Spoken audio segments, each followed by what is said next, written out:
Brought to you by TechnoSpark 20 series smartphones. I'm superhuman. Lok Sabha चुनाव के लिए जैसे जैसे नामांकन भरे जा रहे हैं वैसे वैसे उम्मीदवारों की संपत्तियों की मनोहर कहानी सामने आ रही। राहुल गांधी ने वायनाड से नामांकन भरा तो खरीदे गए शेयरों की लिस्ट भी वायरल हो गई। तो वहीं पर कमलनाथ के बेटे नकुलनाथ ने 776 करोड़ रुपए की संपत्ति डिटेल्स बताई तो पहले फेज के सबसे अमीर उम्मीदवार बन गए। 662 करोड़ के साथ AIADMK के अशोक कुमार दूसरे सबसे अमीर उम्मीदवार बन गए। अब मेरे पास कितनी संपत्ति है, मेरी पत्नी या पति के पास कितना संपत्ति है, ये सब बताने के सख्त नियम आ गए हैं और ये सारी जानकारी नामांकन दाखिल करने के बाद चुनाव आयोग की वेबसाइट पर आ भी जाती है। पहले फेज वाले चुनाव उम्मीदवारों की सारी डिटेल्स अब तक आ चुकी है। कहीं बाकी फेज वाले उम्मीदवारों के लिए नियम बदल गए तो ऐसा भी होगा कि हो सकता है कि दूसरे फेज वाले उम्मीदवारों को इतनी जानकारी नहीं देनी पड़ी। लोकसभा चुनाव के बीच में सुप्रीम कोर्ट का जजमेंट ही कुछ ऐसा आया है जिसको लेकर आप भी हैरान हो सकते हैं। सुप्रीम कोर्ट ने कहा है उम्मीदवारों को सभी संपत्तियों का खुलासा करने की जरूरत नहीं है जब तक इसका वोटिंग पर प्रभाव न पड़े। उम्मीदवारों को उनके या उनके आश्रितों के ऑनरशिप वाले सभी मूवेबल प्रॉपर्टी का खुलासा करना जरूरी नहीं है। कपड़े, जूते, क्रॉकरीज और इसके अलावा स्टेशनरी, फर्नीचर जैसी हर छोटी से छोटी चीजों को डिक्लेयर करना जरूरी नहीं है, ये सुप्रीम कोर्ट की तरफ से कहा गया है।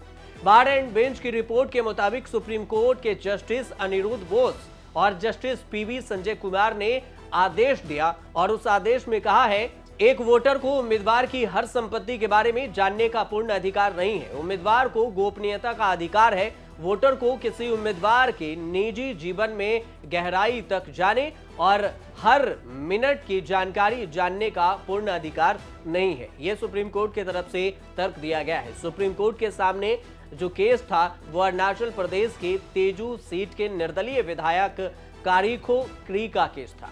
कारिखो क्री ने 2019 में निर्दलीय विधानसभा चुनाव जीता था। गुवाहाटी हाईकोर्ट ने पिछले साल चुनाव रद्द कर दिया था और उसके बाद शिकायत हुई थी कि नामांकन भरते समय क्री ने पत्नी की Scooty, Maruti Omni van, ambulance और बेटे की बाइक की ओनरशिप का खुलासा नहीं किया था। कारिखो क्री की दलील थी कि वो ओनर नहीं थे और इसकी उनकी जानकारी में नहीं थे, इसलिए उन्होंने ये जानकारी नहीं दी।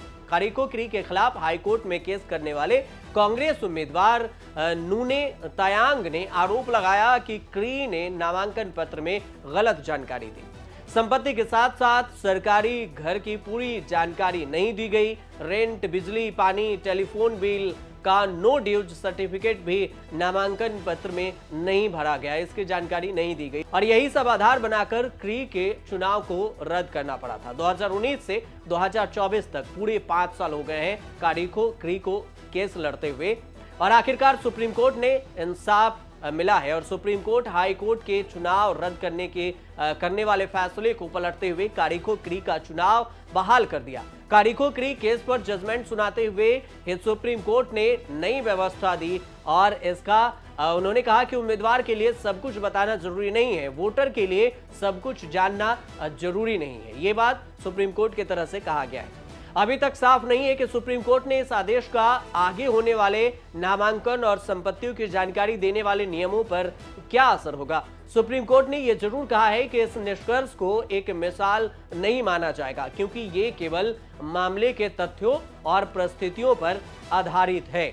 अब देखने वाली बात यह होगी कि क्या इस आधार को आने वाले समय पर कोई चुनाव में नामांकन भरा जाता है उम्मीदवार की तरफ से तो इतनी जानकारी दी जाती है या फिर इसे एक साइड लाइन में रखकर इसे मिसाल न पेश करने की बात ही सुप्रीम कोर्ट की तरफ से जो कही गई है उसे ही आधार बनाया जाता है। फिलहाल आप देखते रहिए न्यूज़।